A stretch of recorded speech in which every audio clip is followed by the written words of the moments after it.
Le chien aboya une fois, un aboiement sec, alerte, puis se tut à nouveau. Evelyne ne le remarqua pas tout de suite. Elle traînait sa valise par-dessus le seuil, mâchant encore un chewing-gum à la menthe et faisant défiler un texto de sa sœur. C'était la fin d'un long week-end, et son corps était endolori par le trajet exigu en voiture. Elle enleva ses chaussures d'un coup de pied en lançant « Daniel, je suis rentrée ». Elle s'attendait à entendre sa réplique sarcastique habituelle « Il était temps ». Silence. Pas le silence habituel. Pas le genre de silence qui signifiait qu'il regardait quelque chose dans le bureau. Ce silence avait une consistance. Attends. Comme si la maison essayait de retenir son souffle. Elle fronça les sourcils et laissa tomber son sac à main sur la console de l'entrée. C'est à ce moment-là qu'elle perçut l'odeur, ou plutôt son absence. Pas la moindre effluve de son après-rasage. Pas de marque de café persistant de ses tasses nocturnes. Pas de serviette humide jetée sur la rampe de l'escalier. En fait, tout était propre, incroyablement propre, comme si la maison avait été réinitialisée aux paramètres d'usine. Sa voix se noua dans sa gorge alors qu'elle traversait le salon. Le désordre habituel aux ses clés de voiture, son portefeuille, ses écouteurs avaient disparu. Le cordon du chargeur qui pendait toujours du canapé, disparu. Les chaussons qu'il laissait près du fauteuil chaque soir, comme une horloge, disparu. Même le coussin du fauteuil semblait avoir été regonflé. Son estomac se serra. Elle entra dans la cuisine. Le frigo bourdonnait toujours. Des œufs frais, du lait entier, une note sur le tableau blanc. Jour des poubelles déplacées à mardi, écrit de sa propre main la semaine dernière. Rien de nouveau, rien de lui. Elle ouvrit le placard à manteaux. Vide. Sa veste, la marron avec le col effiloché, était partie. À l'étage, elle vérifia la chambre. Son côté du lit était intact, le plaid soigneusement plié. Le livre qu'elle lisait toujours sur la table de chevet, mais ses tiroirs à lui étaient vides. L'armoire, dépouillée. Même la boîte à chaussures qu'il gardait cachée sous le lit, où il rangeait des souvenirs de concerts et des débuts de leur relation, avait disparu. Elle appela son portable. Directement sur la messagerie vocale. Pas encore de panique, juste une sensation qui lui rampait sous la peau. Elle ouvrit l'application bancaire. L'hypothèque payée il y a 2 jours. Les factures payées automatiquement. Les courses. La dernière transaction datait de jeudi. Croquettes pour chien.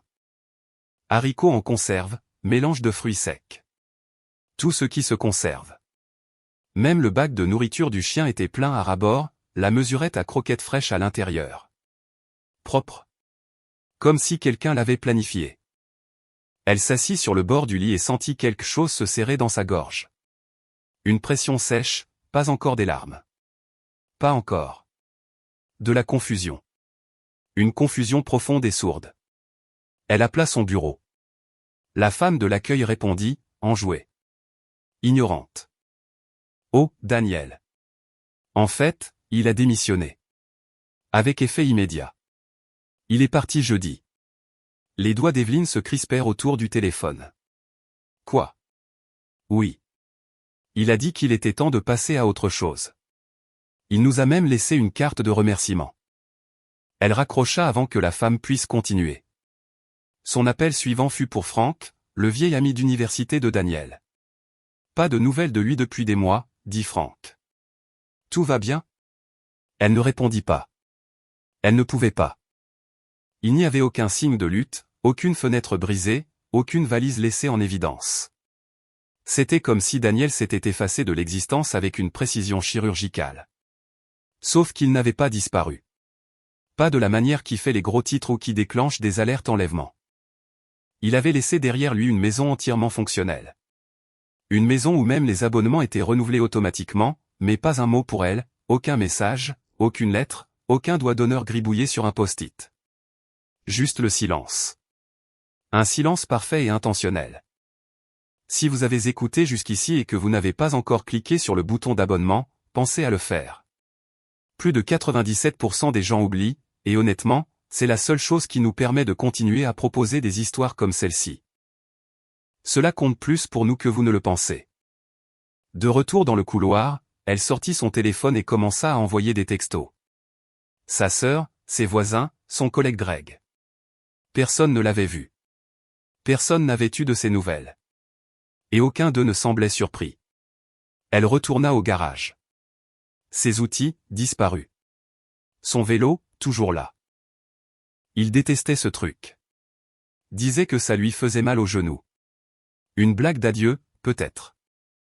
Elle ouvrit le coffre de sa propre voiture, juste pour être sûre. Vide. Une pensée commença à germer dans son esprit. Une chose laide et informe qui la ramena à cette nuit, 4 ans plus tôt. La dispute qui ne s'était jamais vraiment terminée. Celle où elle avait dit quelque chose qu'elle n'aurait pas dû. Et il n'avait pas répondu. Il l'avait juste regardée avec ce regard mi-souriant, mi-résigné. Le regard qui disait « Je vais archiver ça ». Elle en avait ri. Mais maintenant, ce silence ressemblait moins à une absence qu'au dernier coup dans une partie très longue. Evelyne était assise en face de l'officier de police à la table de sa cuisine, essayant de contrôler le tremblement dans sa voix. « Il ne serait pas parti comme ça », dit-elle pour la 3e fois.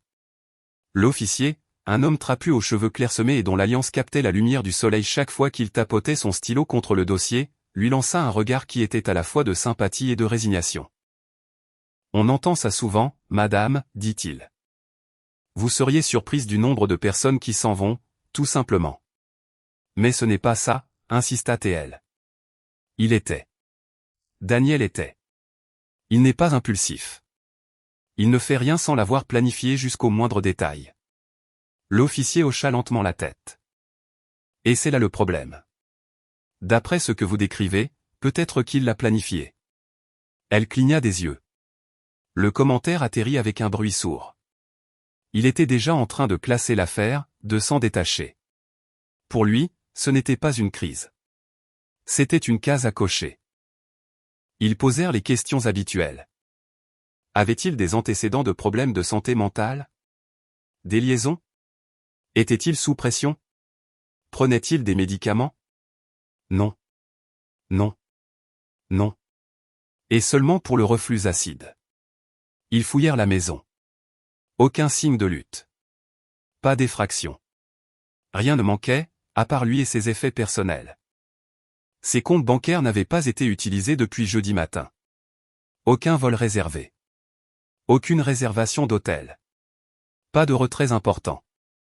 Juste un achat de $40 dans une station-service isolée à 80 miles de là. Horodaté 4 heures avant son retour. Un fantôme. L'inspecteur chargé de l'affaire l'appela une fois par semaine au début, puis toutes les 2 semaines, puis c'est ça.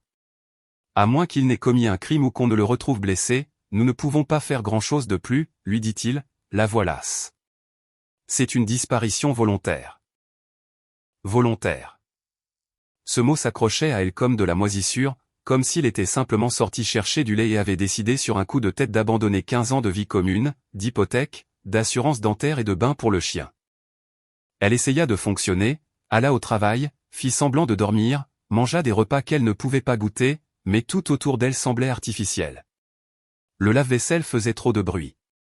Le vent à travers les fenêtres ressemblait à des murmures. Les voisins continuaient de lui faire signe comme si de rien n'était. Le monde ne s'était pas arrêté, il n'avait même pas ralenti. Sa sœur, toujours pragmatique, lui suggéra d'engager un détective privé.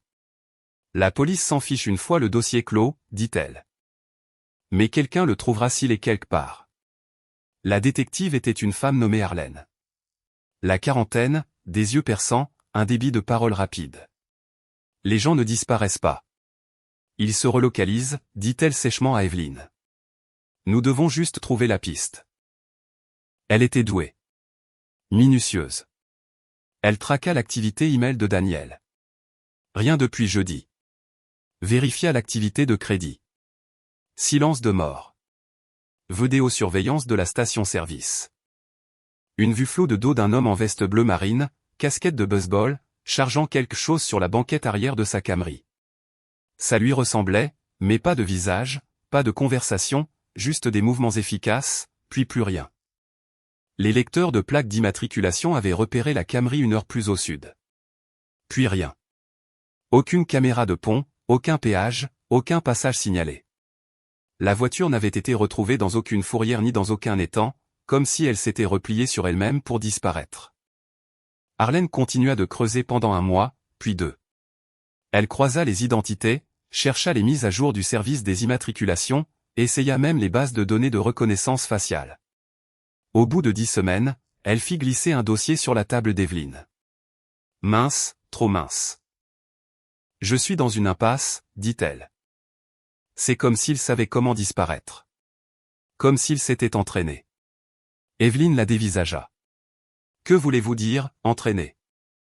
La plupart des gens font des erreurs. Ils utilisent leur vrai nom. Laissent des traces numériques. Mais Daniel, rien. Il a coupé les ponts proprement. Aucune trace, aucun accident. Honnêtement, je n'ai jamais vu ça. Cette nuit-là, Evelyne s'assit dans le bureau désormais vide de Daniel. Elle passa la main sur le bureau, essayant d'invoquer sa présence. La photo encadrée d'eux lors d'un voyage dans le Vermont était toujours là. Elle n'avait pas eu le cœur de l'enlever. Elle fixa son visage sur la photo, souriant, plissant les yeux contre le soleil. Sa main se crispa autour du cadre jusqu'à ce que ses jointures lui fassent mal.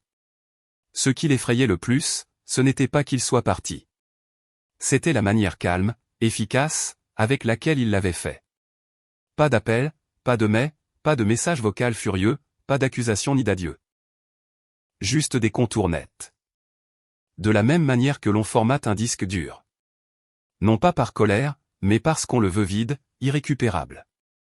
Les gens lui demandaient si elle allait bien. Elle souriait, hochait la tête, mentait. En vérité, elle ne reconnaissait plus son propre reflet.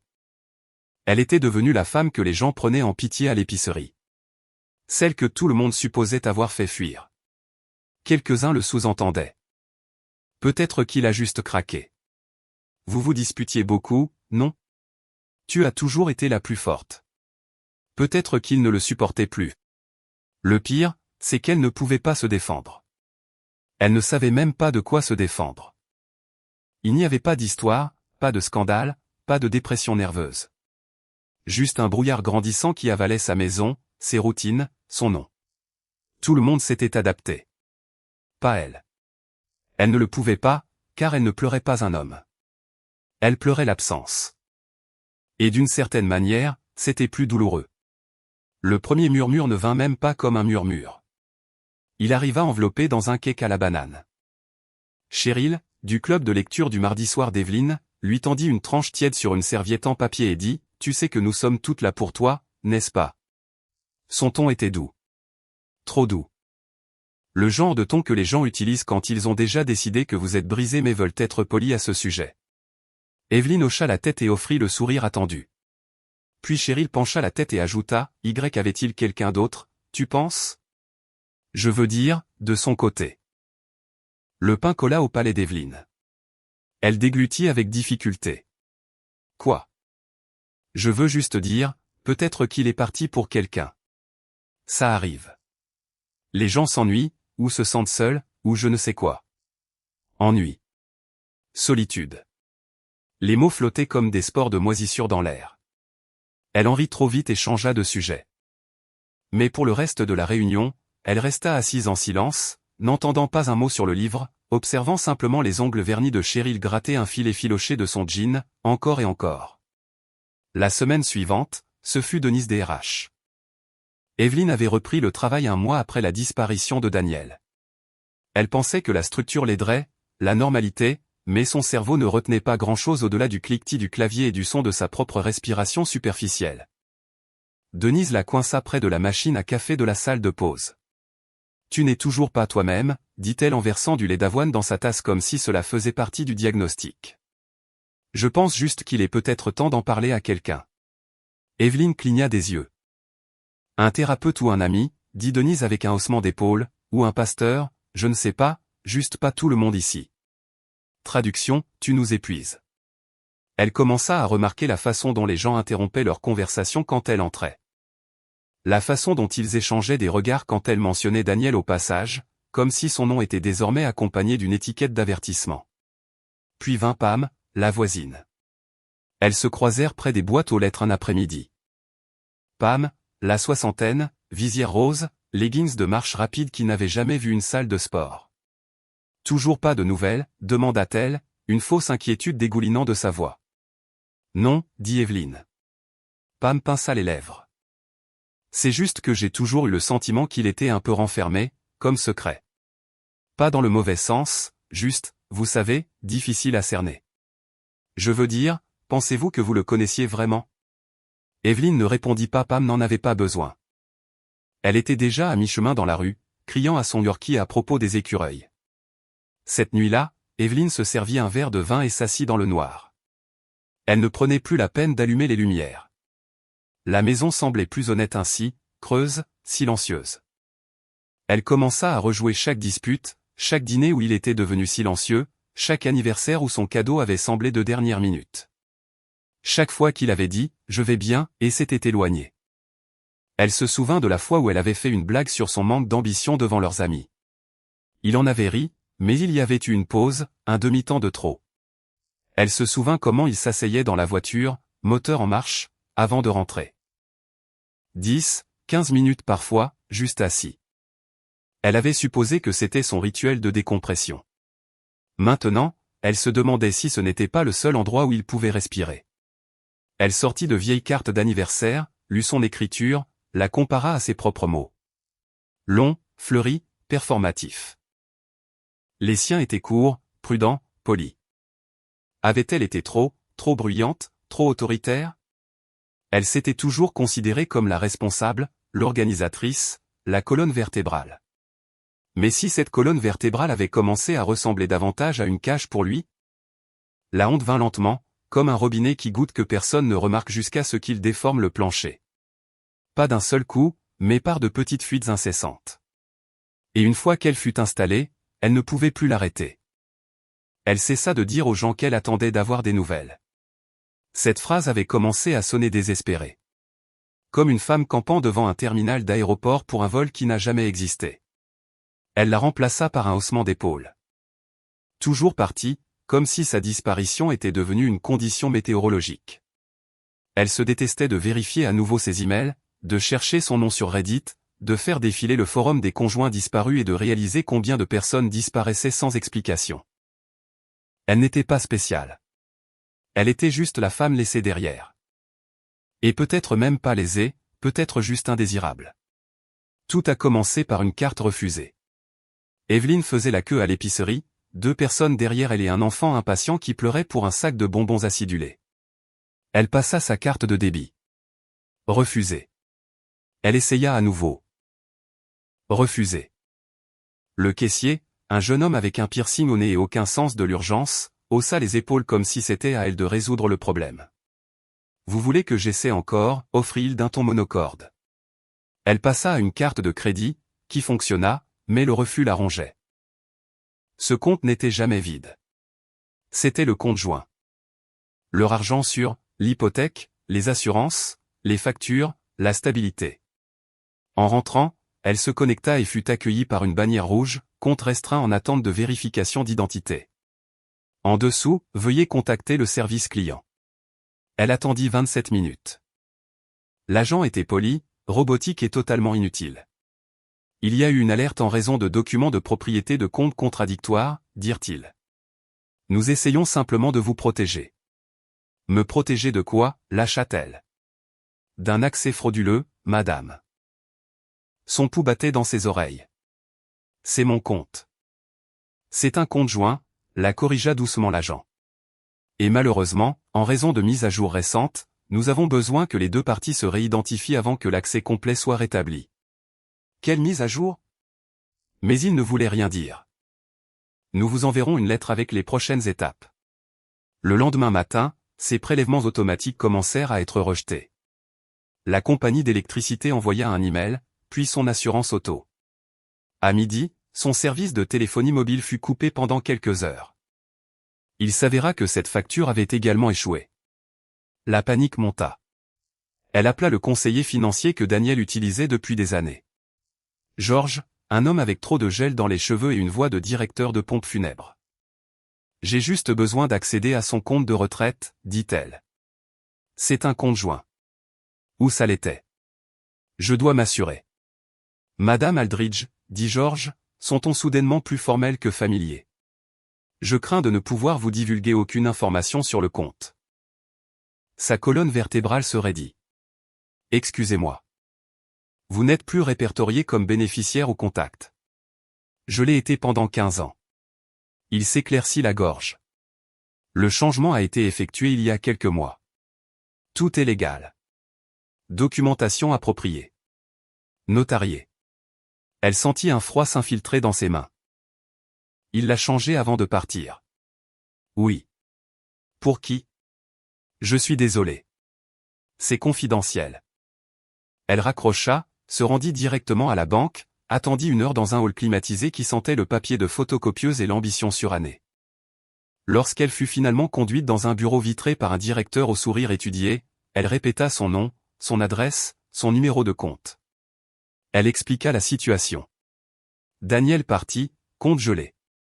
Ce doit être une erreur. Le directeur tapa quelques touches, puis tourna l'écran pour qu'Evelyn puisse voir. Un document apparut. Il était daté de 7 mois plus tôt. Une autorisation notariée, des signatures, des tampons de témoins. La signature de Daniel, nette et sans équivoque, est la sienne. « Qu'est-ce que c'est que ça ?» demanda-t-elle, la voix trop forte. « Vous avez signé cet avenant ?» dit le directeur avec précaution, accordant à Daniel l'autorité exclusive sur le compte en cas de séparation personnelle. « Je n'ai jamais rien signé de tel, siffla-t-elle. Le directeur fit glisser le document plus près.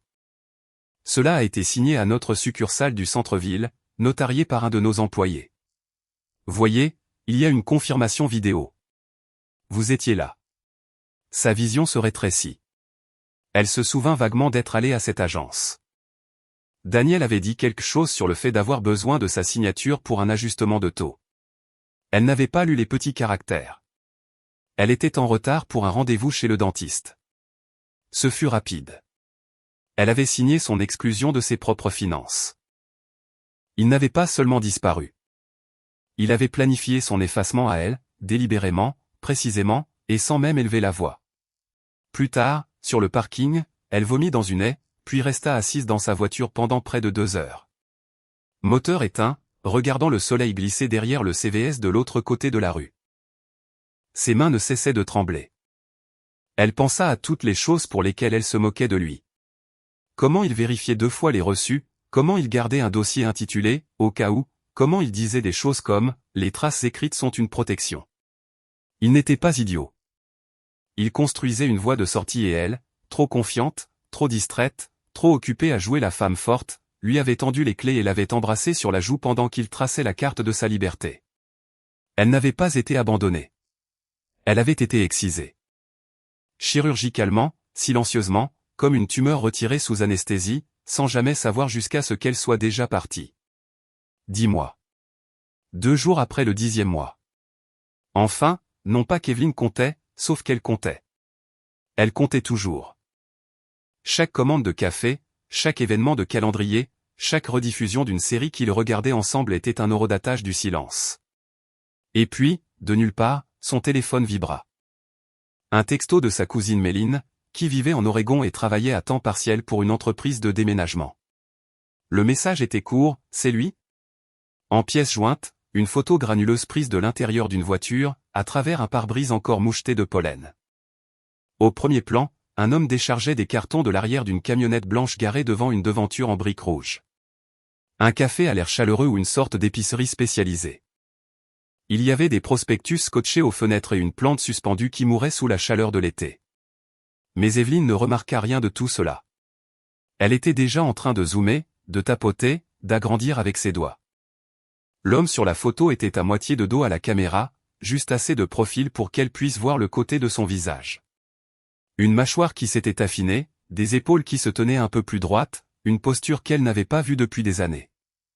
C'était Daniel, ou quelqu'un construit avec exactement les mêmes pièces. Il avait l'air mieux, plus mince, en meilleure santé. Il y avait une légèreté dans sa façon de se tenir, comme quelqu'un qui avait cessé de se préparer à un impact à chaque fois qu'il parlait. Il portait un polo noir et un cordon avec un badge nominatif clipsé, partiellement masqué par le carton qu'il tenait contre sa poitrine. Mais il n'y avait pas écrit Daniel. Il y avait écrit Marcus. Juste ça. Pas de nom de famille, pas de titre de poste, juste Marcus. Elle ne cligna pas des yeux pendant 1 minute entière. Puis elle appela Méline. C'était où, demanda-t-elle, essayant de garder sa voix stable. Devant une coopérative de fourniture à Ashland. Je ne l'ai vu qu'une seconde. Il aidait un autre gars à porter des trucs à l'intérieur. Mais quelque chose chez lui m'a semblé familier. Puis je me suis souvenu de tes photos. Je me suis dit, pas possible. Mais il fallait que je te l'envoie. Le cœur d'Evelyne s'emballa. Tu es sûr que ça lui ressemblait? Je ne te l'aurais pas envoyé si je n'en étais pas sûr. Le monde se rétrécit. Le bourdonnement revint, le murmure de l'urgence, d'instinct longtemps enfoui qui se réveillait brusquement. Elle s'assit devant son ordinateur et commença à creuser. Elle appela d'abord le commerce, demanda Marcus. La femme au téléphone semblait joyeuse jusqu'à ce qu'Evelyne dise « Je pense que c'est peut-être quelqu'un que j'ai connu ». Puis, clic. On lui avait raccroché au nez. Elle recomposa le numéro. Cette fois, un homme répondit. Elle commença à parler, mais il la coupa avant qu'elle ait pu dire 3 mots. Ça ne nous intéresse pas, dit-il sèchement, et il déconnecta. Elle fixa le téléphone dans sa main. Elle chercha sur Google l'adresse que Méline lui avait envoyée. Le commerce était réel, mais son site web était sommaire. Une seule page avec les heures d'ouverture, une photo d'archives de céréales biologiques et aucune liste du personnel. Elle chercha des avis d'employés, rien. Elle essaya des recherches d'images inversées, aucun résultat. Elle envoya un message à un groupe Facebook local sous un faux profil, demandant si quelqu'un connaissait un type nommé Marcus qui travaillait à la boutique. Une seule réponse, un gars silencieux. Il aide parfois avec l'inventaire. Pas très sociable. C'était tout.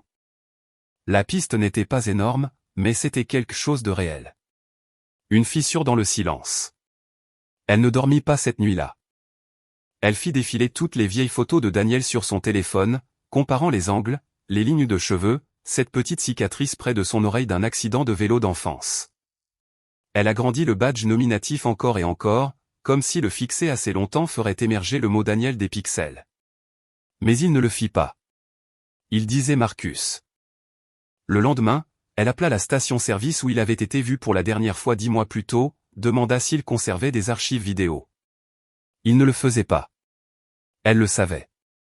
Pourtant, elle demanda, juste pour entendre quelqu'un lui dire non. Pour confirmer que le passé était toujours derrière elle et non en train de se promener avec un nouveau nom.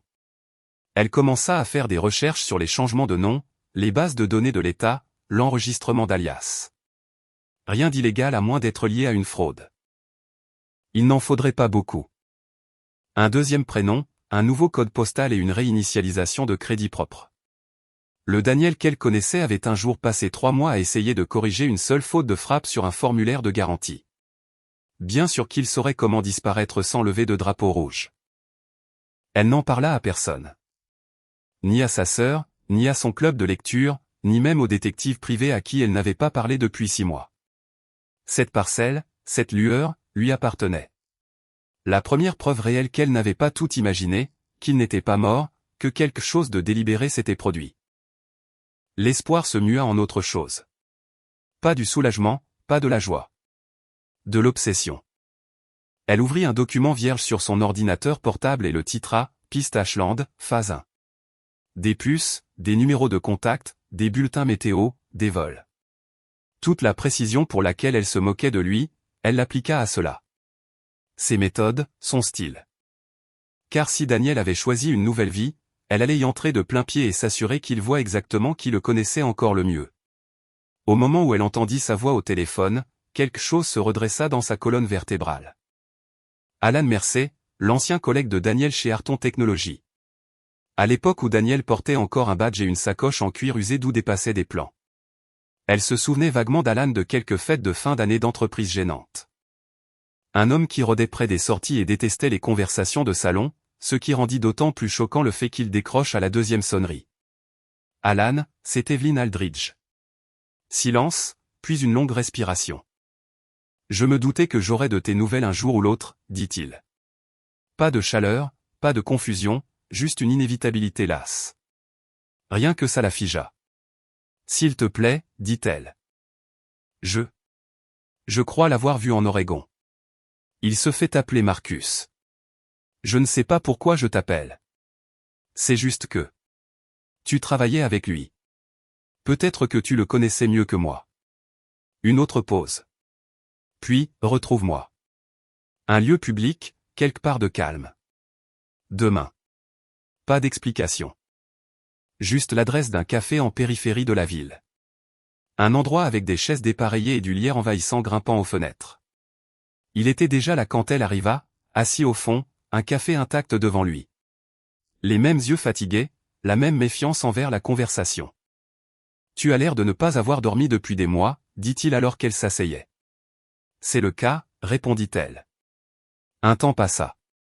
Je vais te dire quelque chose, Evelyne, dit Alan en se penchant, sa voix à peine plus qu'un murmure. Mais après ça, je vais partir, et je ne répondrai plus à tes appels. Je ne fais pas partie de ça. Elle se raidit. Partie de quoi? Il plongea la main dans la poche de son manteau et en sortit une clé USB noire et banale. Il la posa sur la table entre eux comme si elle était radioactive. Ne me demande pas comment je l'ai eue. Regarde-la seule, dans un endroit privé. Éteins ton téléphone pendant que tu le fais. Elle fixa la clé, puis le regarda à nouveau. Qu'est-ce qu'il y a dessus? Alan se frotta la tempe. Il m'a dit il y a des années qu'il se préparait à quelque chose. Il a dit, si jamais je disparais, ce ne sera pas un accident et ce ne sera pas émotionnel. Ce sera chirurgical. Evelyne cligna des yeux. Ce n'est pas. Daniel ne parlait pas comme ça. Avec moi, si. Il prit son manteau et se leva. Il ne te détestait pas, Evelyne. Mais il te voyait. C'était ça, la différence. Elle ouvrit la bouche, mais il était déjà parti. De retour à la maison, elle ferma les portes à clé, tira les stores et inséra la clé dans son ordinateur portable. Le dossier était simplement intitulé Prémices. À l'intérieur, 36 fichiers vidéo, chacun nommé avec une date s'étalant sur 4 ans. Sa main plana au-dessus du premier. Clic, l'écran vacilla et Daniel apparut, plus vieux qu'elle ne s'en souvenait, plus fatigué, assis à son établi. Derrière lui, un tableau de liège rempli de notes griffonnées et de cartes. Pas un mot au début, juste lui regardant la caméra, respirant.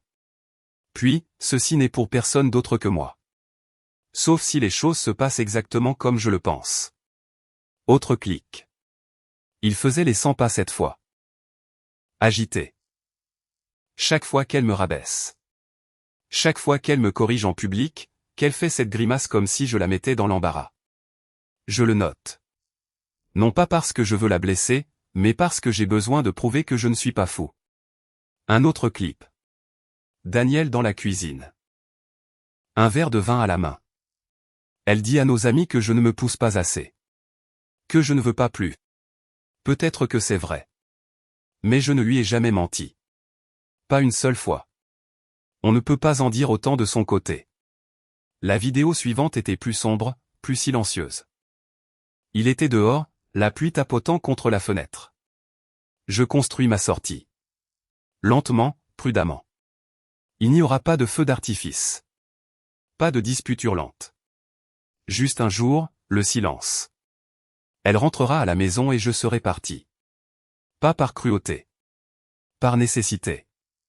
Son souffle se coupa. Une autre vidéo. Elle ne comprendra pas. C'est le but.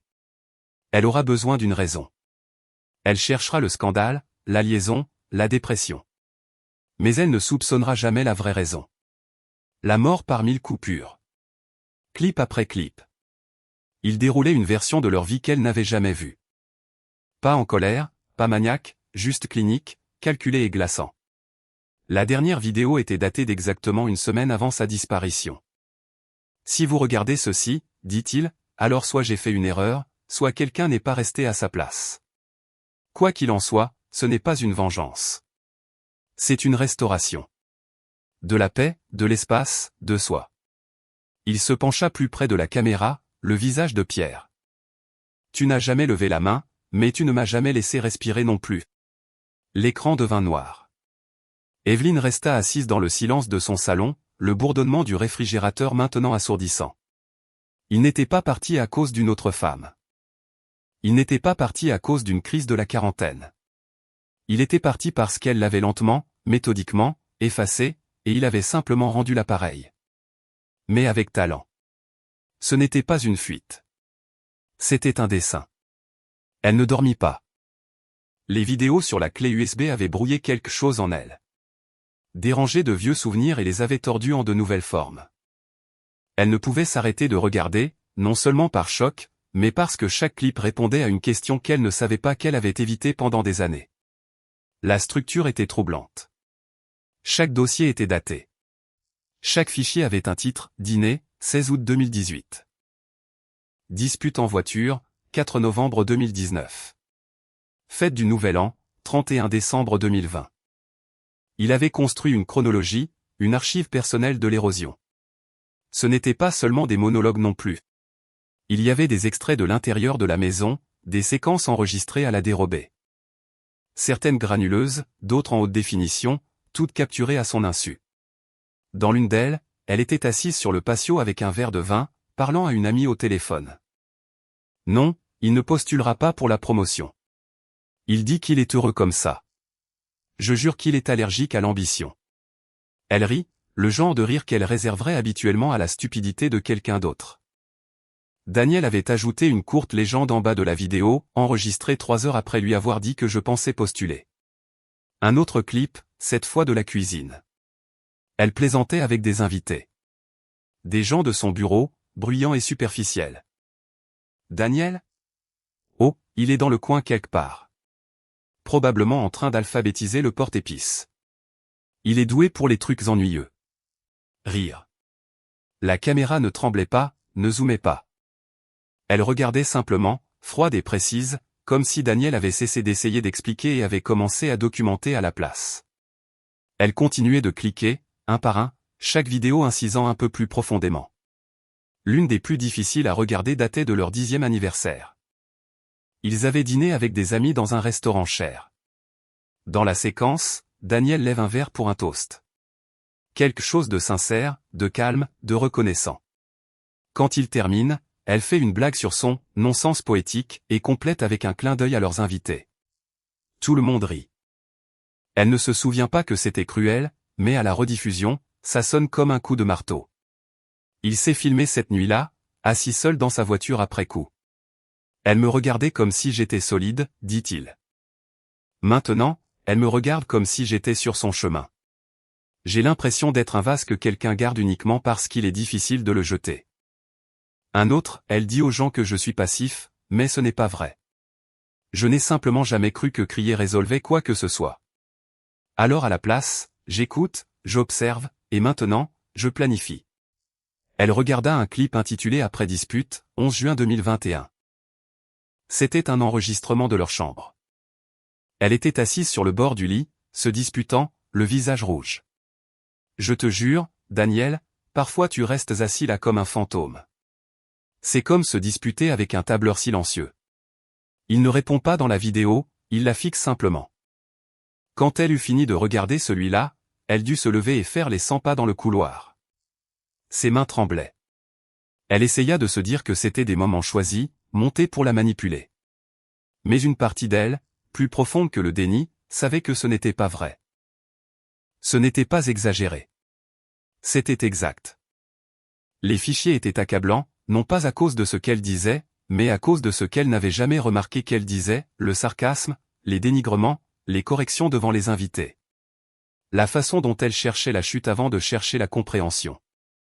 Et Daniel, il ne criait pas, il ne menaçait pas, il ne claquait pas les portes. Il enregistrait, il notait, il se préparait. Dans l'une des dernières vidéos, il était assis dans ce qui ressemblait à un box de stockage. Propre, organisé. Les murs derrière lui étaient tapissés de boîtes étiquetées documents, archives finales, copies. Il avait l'air calme, pas en colère, pas triomphant, juste fini. Je ne la confronterai pas, dit-il. Cela en ferait une question d'émotion. Et l'émotion, c'est comme ça qu'elle gagne. Les pleurs, les cris, la fausse lucidité. Je n'ai pas besoin de tourner la page. J'ai besoin de distance. Il fit une pause. Elle dira qu'elle ne savait pas, que ce n'était pas si grave. Mais j'ai tenu les comptes. Les petites humiliations, les corrections, les émasculations publiques. Je lui ai dit une fois, il y a des années, Tu peux soit gagner la dispute, soit garder le mariage. Tu ne peux pas avoir les deux. Il regarda directement dans l'objectif. Elle a choisi la dispute. Alors je lui laisserai la victoire. Il sourit doucement. Et puis je disparaîtrai. Silencieusement, mais complètement. C'était le dernier fichier. Evelyne resta assise dans le noir pendant ce qui sembla être des heures. Elle n'avait plus de larmes. Pas le genre de sanglots bruyants. Ce qui restait était une prise de conscience lente et brûlante, une chaleur dans sa poitrine qui n'irradiait pas tant la douleur qu'un jugement. Il ne l'avait pas quittée. Il s'était échappé d'elle. Et elle lui en avait donné toutes les raisons, un commentaire dédaigneux à la fois. Evelyne n'avait pas mis les pieds dans le bureau de son avocat depuis les premiers jours de leur renouvellement d'hypothèque. À l'époque où elle portait encore des blazers pour se sentir puissante, et où Daniel posait encore des questions sur les taux d'intérêt avec un stylo tapotant nerveusement le côté de son bloc-notes. Cette fois, elle ne portait rien d'autre que l'urgence. Pas de maquillage, pas de scénario. Elle entra dans le bureau de Mark Holloway comme une femme traînant une scène de crime invisible derrière elle, pour le trouver en plein appel, lui faisant signe d'entrée d'un doigt levé et d'un sourire crispé. Il termina rapidement, puis lui adressa ce ton prudent et trop mesuré que les professionnels utilisent lorsqu'ils ne savent pas si vous êtes en deuil ou sur le point de les poursuivre. Evelyne, je n'ai pas eu de vos nouvelles depuis un moment. Elle laissa tomber la clé USB sur son bureau. J'ai besoin de savoir ce que j'ai bien pu signer. Il cligna des yeux. Pardon ?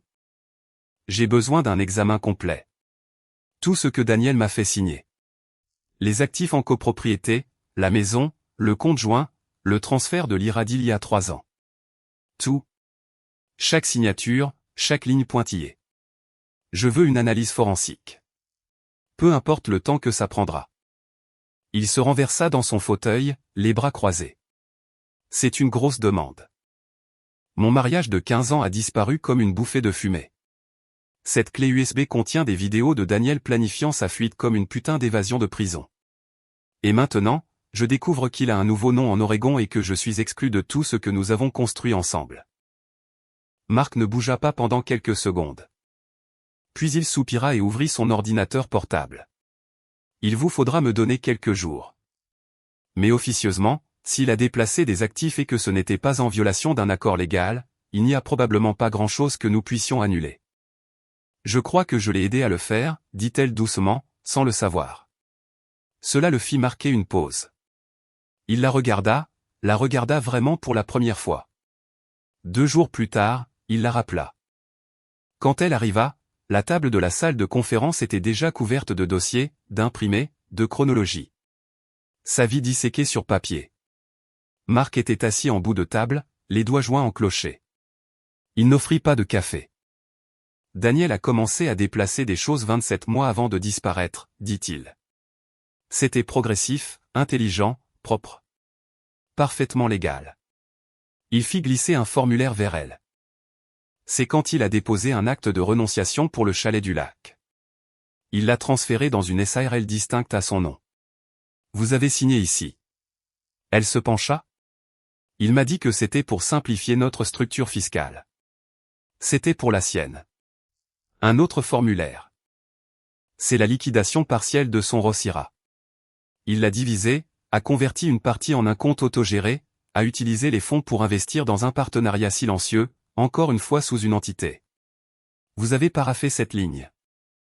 Je pensais que nous renégocions un prêt, murmura-t-elle. Mark hocha lentement la tête. Et voici la clause, enfouie dans l'alias. Tout litige concernant ce transfert doit être résolu par arbitrage. Contraignant. Elle se frotta les tempes. Pourquoi aurais-je signé tout ça ? Mark hésita, puis dit, parce que vous aviez confiance qu'il ne serait pas plus malin que vous. Les mots la frappèrent plus durement qu'elle ne s'y attendait. Elle se rassit, les yeux brûlants. Et la maison, demanda-t-elle, à peine capable de former la question. La maison, dit-il doucement, est techniquement toujours aux 2 noms. Mais il y a un privilège sur votre part, garanti par un billet à ordre que vous avez co-signé en échange de ce qui semble être. Laissez-moi vérifier. Oui. Une rénovation de salle de bain. L'entreprise appartient également à une société holding qui lui est liée. Son estomac se retourna. Donc, il possède ma part aussi, marmonna-t-elle. Fonctionnellement, oui. Sur le papier, c'est compliqué, mais devant un tribunal, il gagnerait. Elle fixa la pile de dossiers, sa propre signature répétée comme un écho moqueur sur des pages et des pages. Mon Dieu, murmura-t-elle. Il n'a pas fui. Marc hocha la tête. Non. Il vous a effacé. Il y eut un long silence entre eux, le genre de silence qui rend l'air lourd comme du plomb. Elle attrapa l'un des dossiers. Sa propre écriture la dévisagea. Je me souviens de m'être moqué de lui, dit-elle d'une voix lointaine. Parce qu'il gardait tous nos reçus dans une boîte ignifugée sous le lit. Il disait que c'était au cas où nous aurions besoin de preuves un jour. Je lui ai dit que nous n'étions pas des espions. Il a dit, non, mais un jour, on regrettera de ne pas avoir de traces écrites. Marc ne dit rien. Elle le regarda. A-t-il déjà semblé avoir peur de moi? Il hésita. Pas peur. Prudent. Il a toujours été prudent avec vous.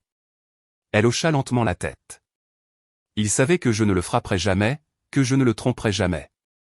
Mais je lui ai fait sentir qu'il était un personnage secondaire dans sa propre vie.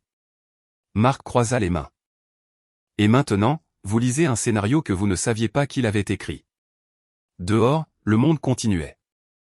Les klaxons sonnaient, les feux de circulation clignotaient. Quelque part, un barista écorchait le nom de quelqu'un. Mais à l'intérieur de la pièce, Evelyne était assise face aux ruines de son propre héritage et réalisait pour la première fois qu'elle n'avait pas été la victime. Elle avait été le déclencheur. Et Daniel, il n'avait pas disparu. Il était simplement allé là où elle ne pouvait pas le suivre. Non pas parce qu'elle ne cherchait pas assez, mais parce qu'il s'était assuré qu'elle n'aurait jamais les qualifications pour le faire. La ville était plus petite qu'elle ne l'avait imaginé. Ashland était niché entre de douces collines et le genre de ciel bleu qui semblait délibérément cruel. Les rues étaient propres, les devantures charmantes. Des couples promenaient leurs chiens et portaient des sacs de course réutilisables comme si le reste du monde ne s'effilochait pas sur les bords. Musique. Elle était assise dans une voiture de location en face de la boutique que Méline avait décrite, celle avec la façade en briques rouges et les vitrines peintes à la main. Elle avait l'air inoffensive, locale, sans particularité. Sauf qu'il était à l'intérieur. Dis-moi, 1000 questions sans réponse et des dizaines de fichiers vidéo l'avaient amené à ce moment. Le calme avant la confrontation. Elle répéta des répliques dans sa tête, en jeta la moitié. Elle était épuisée de faire semblant d'être intelligente. Elle voulait juste savoir. Le carillon au-dessus de la porte d'entrée de la boutique tinta doucement alors qu'elle entrait. L'air sentait le vernis à bois et le café fraîchement torréfié.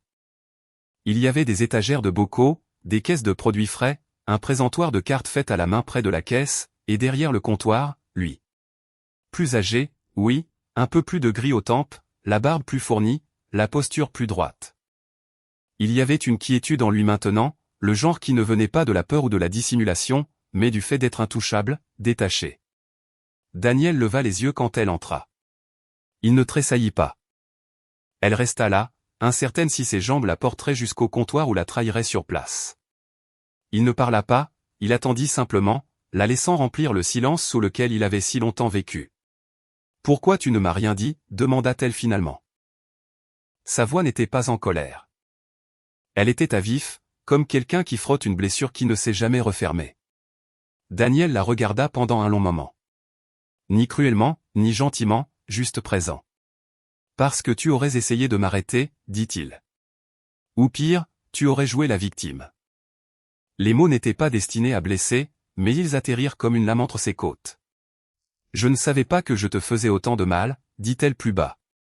Il hocha la tête. C'était ça, le problème. Un client entra derrière elle. Un jeune homme avec un casque de vélo et des écouteurs. Il fit un signe de la main à Daniel. Daniel le lui rendit avec aisance, comme quelqu'un qui avait construit quelque chose de stable. Ici une vie qui n'incluait ni excuse ni justification. Evelyne s'écarta pour laisser passer le client. Le monde bougeait autour d'eux, ignorant la maison effondrée entre leurs regards. Elle se tourna de nouveau vers lui. « Je pensais que nous allions bien, dit-elle. » Daniel haussa un sourcil, très légèrement. « Je sais. » C'est tout ce qu'il dit. Pas d'accusation, pas de contre-attaque, pas de monologue. Juste une finalité tranquille. Elle étudia son visage, essayant d'y trouver quelque chose de familier, une lueur de douceur, un moment de regret. Mais ce qu'elle trouva à la place, c'était la paix. Et cela, plus que toute autre chose, la vida. La paix ne laissait pas de place à la réconciliation. « Est-ce que tu me détestes ?» demanda-t-elle, parce qu'une partie d'elle avait encore besoin d'être punie, d'être nommée. Daniel secoua la tête. « Te haïr m'aurait gardé attaché à toi. » Une pause. « J'ai juste arrêté. » Et d'une certaine manière, c'était pire que la haine. Le client finit de payer et sortit. Le carillon au-dessus de la porte brisant le moment. Daniel se tourna légèrement, scanna quelque chose à la caisse, tapa un code. De retour au travail. De retour à la vie. Je pensais que tu étais trop silencieux, dit-elle. Que tu avais besoin de te pousser davantage. Que j'aidais. Il leva les yeux. Tu t'aidais toi-même. Tu l'as juste déguisé en nous. Elle voulait se disputer, lui dire qu'il était injuste, qu'elle n'avait jamais triché, jamais menti. Que tout ce qu'elle faisait, c'était pour construire une vie ensemble. Mais la clé USB la hantait toujours. Les images, ses mots, son visage. Les 100 petits moments qui, autrefois, ne semblaient rien. Elle s'était moquée de son silence. Il l'avait transformé en arme. Il ne lui demanda pas pourquoi elle était venue. Ne lui demanda pas ce qu'elle voulait. Parce qu'il le savait déjà, et il n'allait pas le lui donner. Quelle que soit la version de Daniel qu'elle pensait pouvoir un jour récupérer, il l'avait enterrée quelque part entre un formulaire de transfert notarié et une caméra cachée. Elle était venue pour tourner la page. Il avait déjà écrit la fin. Il ne restait plus rien à faire, sinon partir. Alors elle partit. Le paquet arriva une semaine après son retour de l'Oregon. Pas de mots, pas d'expéditeur, juste une enveloppe craft avec son nom tapé dans une police nette et impersonnelle, et un cachet de la poste daté de 6 jours avant qu'elle ne se tienne devant Daniel Marcus, maintenant et le regarde comme une vieille photo qu'il n'avait plus besoin de garder. D'abord, elle pensa que c'était du courrier indésirable. Un autre rappel du tribunal, un formulaire de banque. Peut-être quelque chose qui restait de l'audit de l'avocat sur ses finances décimées. Mais quand elle décolla le rabat, ce n'est pas du papier qui glissa en premier. C'était le silence, lourd, familier. À l'intérieur, une seule feuille, simple, sans en-tête, sans signature. Juste une seule phrase, tapée en gras, tu es rentré dans une maison vide parce que j'étais enfin rempli de silence. Elle l'a lu 3 fois avant que ses doigts ne trouvent le deuxième objet dans l'enveloppe. Une clé USB. Pas d'étiquette, pas de logo, juste le même genre de clé noire et silencieuse qu'Alan lui avait remise des semaines auparavant. Son premier instinct fut de la jeter. Son second fut de crier. Elle ne fit ni l'un ni l'autre. Elle ferma la porte à clé, tira les stores, s'assit par terre comme elle le faisait quand ils étaient jeunes mariés, fauchés et sans meubles. Et elle la brancha. Le dossier était intitulé Assurance. À l'intérieur, une série de fichiers vidéo. Cette fois, c'était elle le sujet, pas Daniel, pas ses yeux fatigués ou sa voix calme. Elle.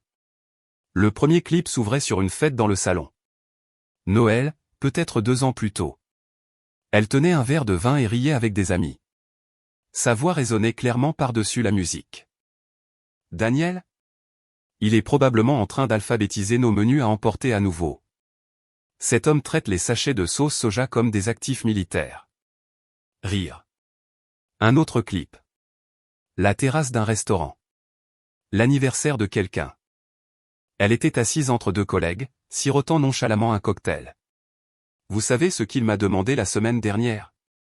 Si on devrait prendre plus petit pour plus de simplicité. Je lui ai dit que s'il voulait de la simplicité, il pouvait épouser un tabouret de bar. Quelqu'un hors champ hurla de rire. Clip après clip, soigneusement horodaté, soigneusement monté. Chacun plus révélateur que le précédent. Elle, dans une voiture, en haut-parleur, parlant à sa sœur. Daniel est juste. Sûr, tu vois ? Comme des flocons d'avoine émotionnellement tièdes. Je ne le déteste pas. C'est juste que. Parfois j'oublie qu'il est même dans la pièce. Une autre. Elle, faisant les 100 pas au téléphone. Agitée. Non, je ne suis pas méchante. Je suis juste honnête. Quelqu'un doit le pousser. Si je ne le fais pas, on mourra enterré sous ses papiers non classés et son plan quinquennal qui ne quitte jamais Excel. Elle mit la vidéo en pause. Elle ne se reconnaissait pas. Non pas parce que ça ne lui ressemblait pas, mais parce que ça lui ressemblait trop. Comme une cassette dont elle n'avait jamais su qu'elle tournait. Des moments privés, des blagues à double sens, des conversations qu'elle n'aurait jamais pensé qu'il entendrait. Mais il les avait toutes entendues. Il avait construit un pare-feu final. Il ne s'agissait pas de vengeance. Il ne s'agissait même pas de justification. C'était une assurance. Une preuve. Juste au cas où elle crierait un jour à la victime, juste au cas où elle le dépeindrait comme le mari confus et instable qui avait craqué sous la pression. Juste au cas où elle essaierait de transformer l'histoire en quelque chose qu'elle n'était pas. Il s'était préparé à ça aussi. Les images n'étaient pas bruyantes. Elles n'étaient pas montées avec drame ou théâtralité. Elles étaient stériles, simples, propres. Le dernier fichier était une image fixe, un document PDF intitulé Sortie. Il montrait sa propre signature sur 10 formulaires différents. Autorisation bancaire, transfert de titre, renonciation à la procuration. Elle ne les avait jamais lus. Il n'avait jamais eu besoin qu'elle le fasse. Sous sa signature, sur chacun, ses initiales. La protection finale. Evelyne ferma l'ordinateur portable et s'assit dans le calme de sa maison. Cette maison qui était autrefois leur foyer. Elle résonnait différemment maintenant. Pas de bruit de pas, pas de lave-vaisselle qui ronronne, juste l'immobilité. Et la connaissance indéniable qu'il avait toujours eu 5 longueurs d'avance. Non pas parce qu'il était cruel, mais parce qu'il avait finalement, méthodiquement, cessé de la laisser narrer sa vie. Il n'avait pas crié. Il n'avait pas fait de rage. Il n'avait pas écrit une dissertation la suppliant de comprendre. Il avait laissé une phrase, 12 mots, et une histoire qu'elle ne pourrait jamais réécrire. Parce que la vérité n'avait jamais frappé à la porte. Elle avait attendu. Silencieuse, tranchante et finale.